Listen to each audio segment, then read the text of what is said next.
Bandura merupakan bapak psikologi yang lahir pada tanggal 4 Desember 1925 di Mundar, Alberta, Kanada. Pada tahun 1946 sampai 1949, beliau mendapat pendidikan di University of British Columbia dalam jurusan psikologi serta ia menerima gelar sarjana muda. Kemudian, Bandura melanjutkan pendidikannya di Universitas Loa dan memperoleh gelar master di bidang psikologi pada tahun 1951 dan setahun kemudian ia meraih gelar doktor. Bandura menyelesaikan program doktornya dalam bidang psikologi klinis. Setelah lulus, ia bekerja di Stanford University. Beliau banyak terjun dalam pendidikan teori pembelajaran untuk meneliti tingkah laku manusia dan tertarik pada nilai-nilai eksperimen. Pada tahun 1964, Albert Bandura dilantik sebagai profesor dan kemudian menerima penghargaan American Psychological Association untuk Distinguished Scientific Contribution pada tahun 1980. Bandura sangat terkenal dengan teori pembelajaran sosial, yaitu salah satu konsep dalam aliran behaviorisme yang menekankan pada komponen kognitif. Teori pembelajaran sosial disebut juga teori observasional, yang merupakan teori perluasan dari teori belajar berperilaku yang memandang bahwa perilaku manusia tidak hanya berasal dari refleks otomatis, namun juga sebagai akibat reaksi yang timbul sebagai hasil interaksi antara lingkungan dengan faktor dalam diri manusia itu sendiri. Prinsip dasar belajarnya adalah manusia memperoleh suatu perilaku hasil peniruan atau imitation dari penyajian oleh sebuah contoh perilaku atau modeling. Proses meniru ini dihasilkan oleh 3 proses. Proses yang pertama adalah proses memperhatikan, yang kedua adalah proses mengingat sebuah perilaku, dan terjadilah yang ketiga adalah reproduksi motorik yang mencakup kemampuan fisik, kemampuan meniru, dan keakuratan umpan balik.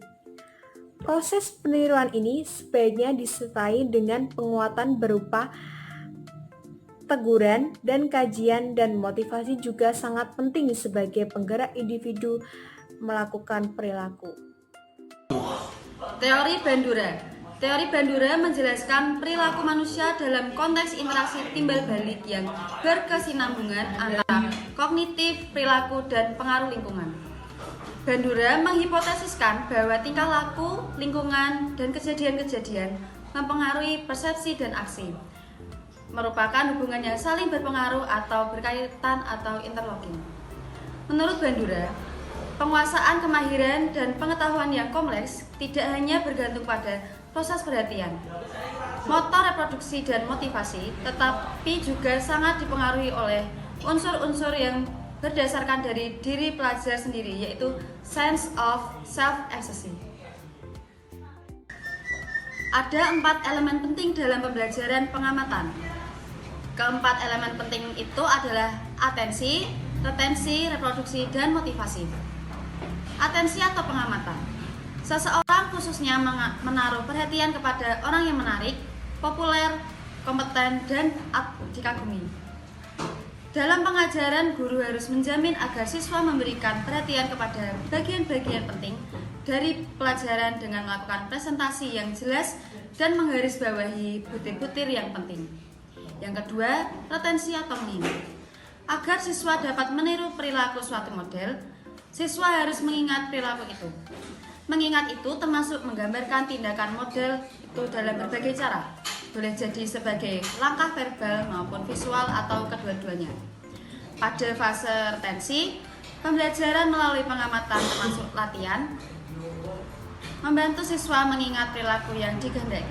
Sebagai misal, urutan langkah-langkah suatu percobaan. Yang ketiga, reproduksi. Dalam fase reproduksi, siswa kadang-kadang memerlukan banyak latihan. umpan balik, dan latihan khusus untuk langkah-langkah yang sulit sebelum siswa tersebut dapat mereproduksi perilaku model tersebut. Latihan yang dilakukan berulang-ulang oleh siswa membuat perilaku model dapat ditirukan secara lebih lancar dan lebih mahir. Keyakinan siswa mampu untuk melakukan suatu tugas atau self-efficacy merupakan hal penting. Self-efficacy secara umum adalah keyakinan seseorang mengenai kemampuan-kemampuannya dalam mengatasi berbagai situasi yang muncul dalam hidupnya. Bandura mendefinisikan self-efficacy sebagai judgement seseorang atas kemampuannya untuk merencanakan dan melaksanakan tindakan yang mengarah pada pencapaian atau tujuan tertentu. Self-efficacy merupakan faktor kunci sumber tindakan manusia. Apa yang orang pikirkan, percaya, dan rasakan mempengaruhi bagaimana mereka bertindak.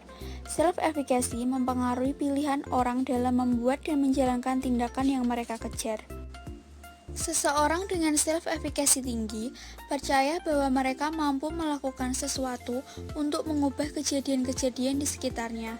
Sedangkan seseorang dengan self-efficacy yang rendah menganggap dirinya pada dasarnya tidak mampu mengerjakan segala sesuatu yang ada di sekitarnya. Dalam situasi yang sulit, orang dengan self-efficacy yang rendah cenderung akan mudah menyerah. Sementara orang dengan self-efficacy yang tinggi akan berusaha lebih keras untuk mengatasi tantangan yang ada. Peniruan modeling.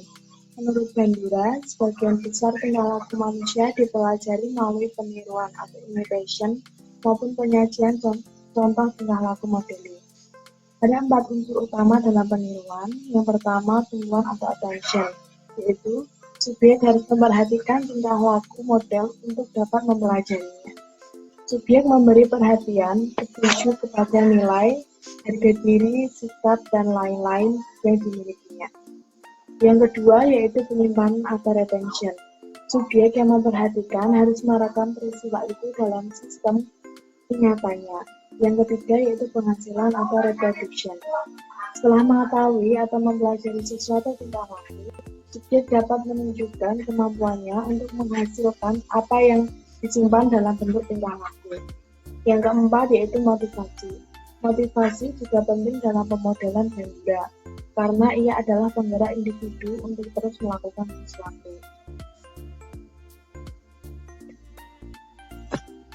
Jenis-jenis peniruan. Yang pertama yaitu peniruan langsung. Ciri khas pembelajaran ini adalah adanya modeling, yaitu suatu fase di mana seseorang memodelkan atau mencontohkan sesuatu melalui demonstrasi bagaimana suatu keterampilan ini dilakukan. Yang kedua, peniruan tak langsung, melalui imajinasi atau perhatian secara tidak langsung. Yang ketiga yaitu peniruan gabungan, yaitu peniruan gabungan tingkah laku langsung dan tidak langsung.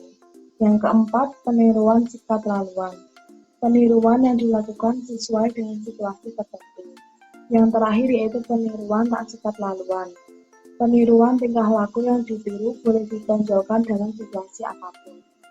Ciri-ciri teori pemodelan Bandura. Yang pertama, unsur pembelajaran utama ialah pemerhatian dan peniruan.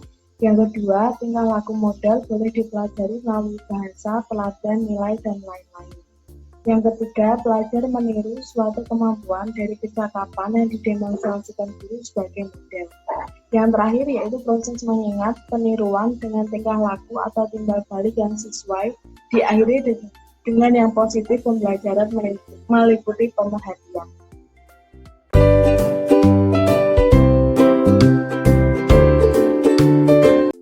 Eksperimen Albert Bandura.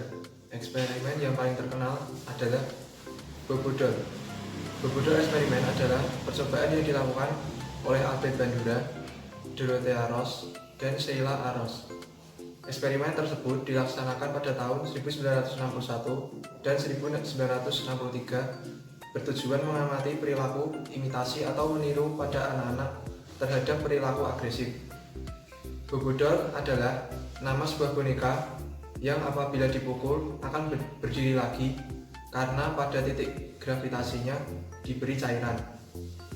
Beliau menjelaskan bahwa aspek perhatian pelajar terhadap apa yang disampaikan atau dilakukan oleh guru dan aspek peniruan oleh pelajar akan dapat memberikan kesan yang optimum kepada pemahaman pelajar.